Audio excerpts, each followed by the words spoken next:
Is it cheating or is it a skill? Hey guys, what's up? It's the Rookie Revolution, back bringing another part into the Challenge Loophole series. I recommend watching the first few parts first so you don't miss the really fun ones I have covered prior to this part, but basically to recap. A loophole is a way to get around doing more work than necessary or just coming up with an outside of the box solution or strategy. Put your saw in between the two ropes. Now hold the other side of the saw. I hear Johnny say, hold both sides of the saw and tug it underneath. And as soon as I do that, Anise is able to crush this rope. Or if you go on the very reliable and not at all user submitted Urban Dictionary, it had a submission of the word that moved me, bypassing the bullshit, which is another perfect way to describe it. Oh, and also, unlike the last two parts, instead of a top 5 with honorable mentions, I will just be going over these, since I don't think that they should be ranked per se. I just want to go over all of them like they're all the best and not one better than the other. The loophole skill that some of these competitors have is really a gift, and I can't wait to break down some more really fun ones starting now. So I'm gonna go ahead and take the money and run, teacher. I'll win every fight. Rookie Revolution.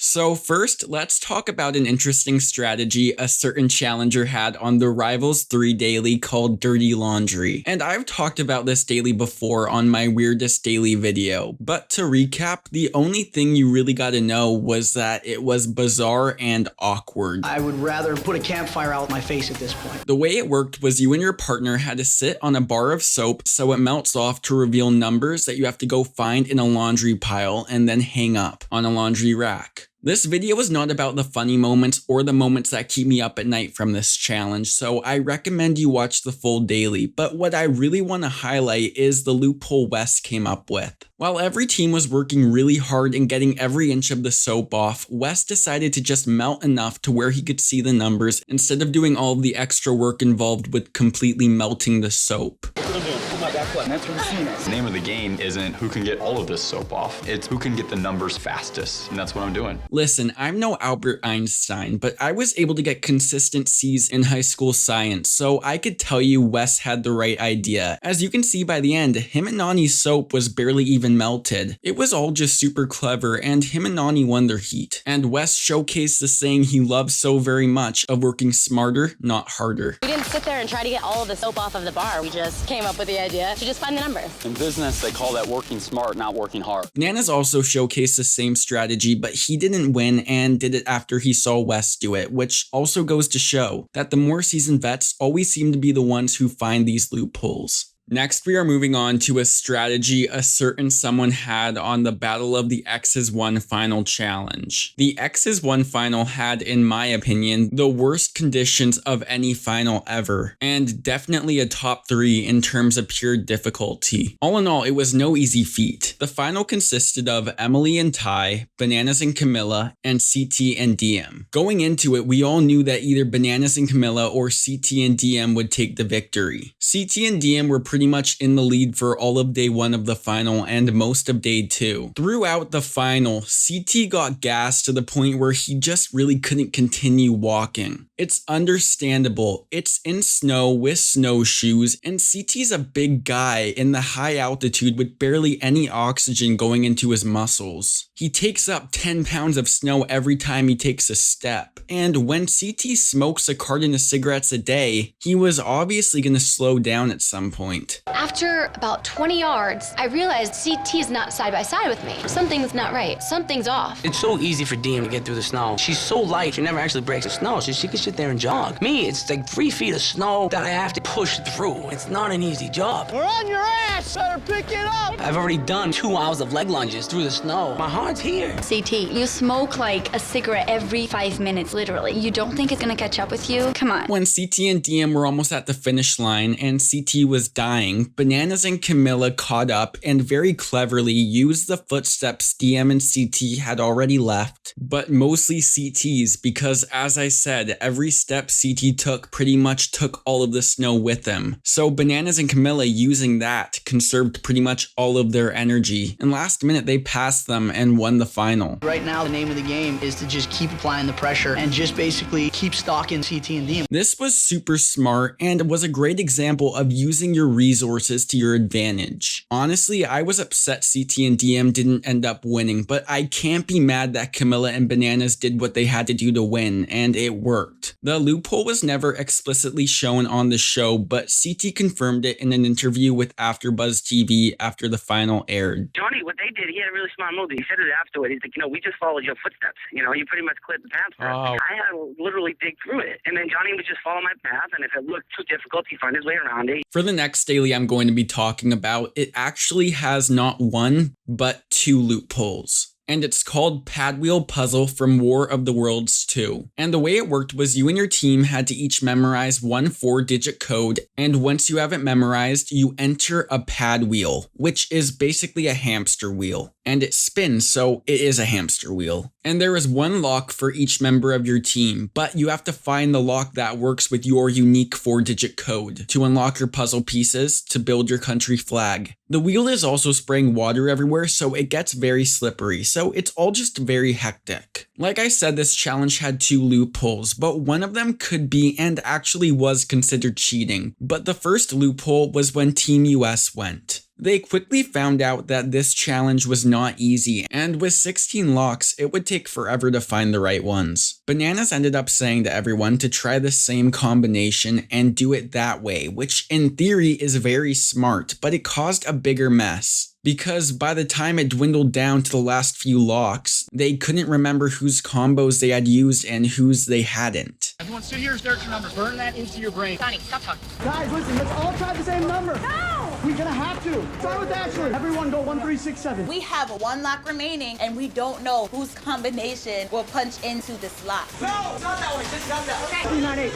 9, 1. God damn it, you're giving me fun numbers. Because they all shared numbers. They don't know which number to go and look for. So a very smart idea in theory, but executed pretty badly. They should have figured out a better way to keep track of it, and it probably would have worked. The second loophole, which was considered cheating, was instead of even trying to unlock the locks, you just straight up rip them off. This was a great idea and technically worked, but Team UK made the fatal error of not destroying the evidence. I'm thinking let's pull off a lock or two. These are from the Brits. Oh my God. These are broken locks, and I hate cheaters. How are we so stupid? How are we gonna cheat and keep the evidence? We cheated and we got caught. Americans, you win. Now, if you stole someone's TV, for example, you don't go and post it on social media for everyone to see. All Team UK had to do was throw the locks in the water, and they probably would have never been caught. Actually, it's alleged that Team US did the same thing, but as Bananas implied to Rogan, they just threw them in the water, basically destroying all the evidence. What it came down to, who were the better cheaters? Unfortunately, it was our first time cheating. We didn't have much experience. We didn't hide the evidence. It would have been a great loophole if they hadn't been caught, but it's also production's fault for not taking some of their explosion budget to invest in better locks. So TJ reveals the numbers. Mine is 6810. 68 is one number less than my favorite number. Don't look at me like that. Next, let's talk about a loophole from a daily challenge called Push It from the Gauntlet 3. And the way this daily worked was you had a car with 12 wooden planks underneath it. One player from each team is in the car, and everyone else keeps taking the planks from behind and moving them forward to make the wooden road continue. And you also have to push the car to keep it moving, repeat and repeat. Right before they started, Evan asked if they needed to keep using the wooden planks the whole time and if the car was allowed to touch the sand, and TJ told him it wasn't against the rules. Can the tires not touch the sand? No, it's not in the rules.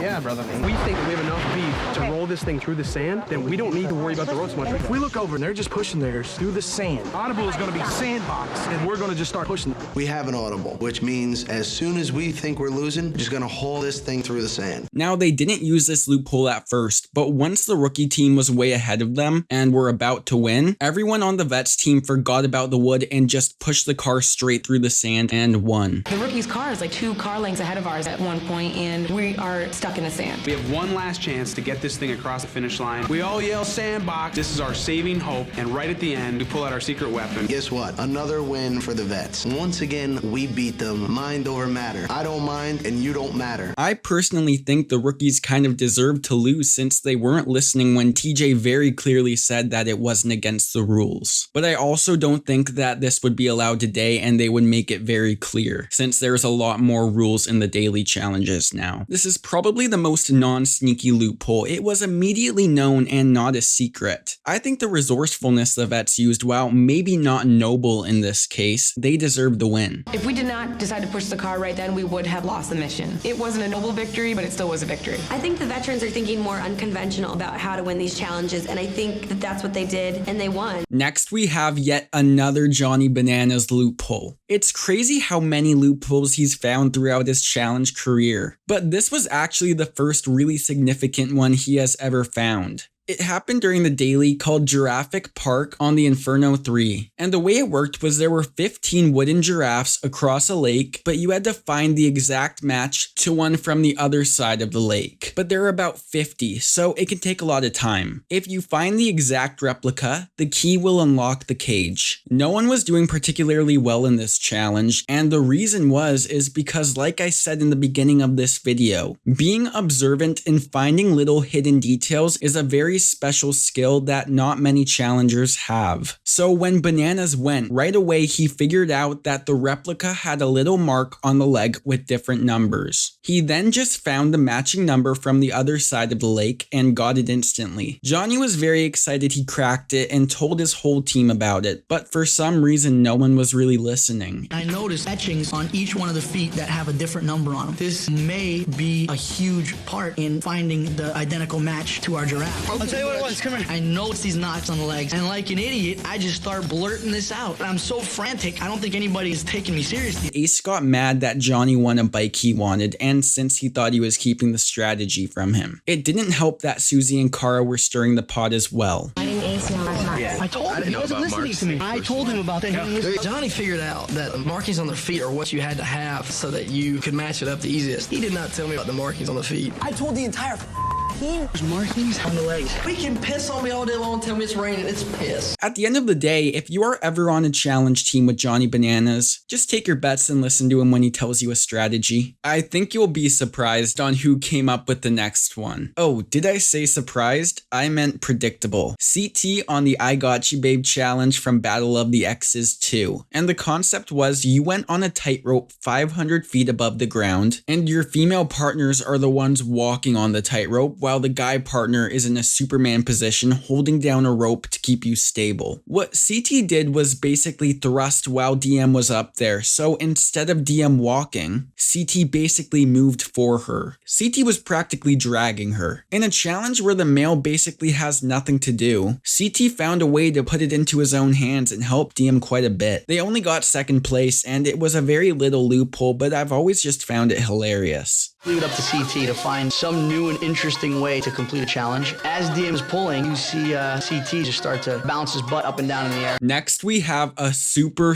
fun old school loophole from the Challenge 2000. And this was during a challenge called Stir Crazy. On this season, there were two teams, Team Road Rules and Team Real World. And in this daily, they each went into a solitary confinement room for 48 hours with their team. It was a very small room, and all you had was basically a floor and a bathroom. That's it. On top of that, you have a tennis ball that you have to keep in motion the whole time. You have to find a way to just keep the ball moving and moving. You might not think it's much, but it's 48 hours of constantly doing this. Late into the game, Dan and Yes just wanted some sleep, so they came up with honestly one of the most genius loopholes ever. What they did was they got a garbage bag and they put their balls in it. They took their shoelaces and attached it to the bag. Then they tied the bag to the ceiling where the air conditioner would hit it perfectly. With the air conditioner hitting it, it kept it in motion forever. They didn't get in trouble for this because it was genius and not against the rules. It was honestly just so creative and resourceful. I'm just in awe that they came up with this idea. I just love it. Seriously, if you want to, just tie it to the string to keep,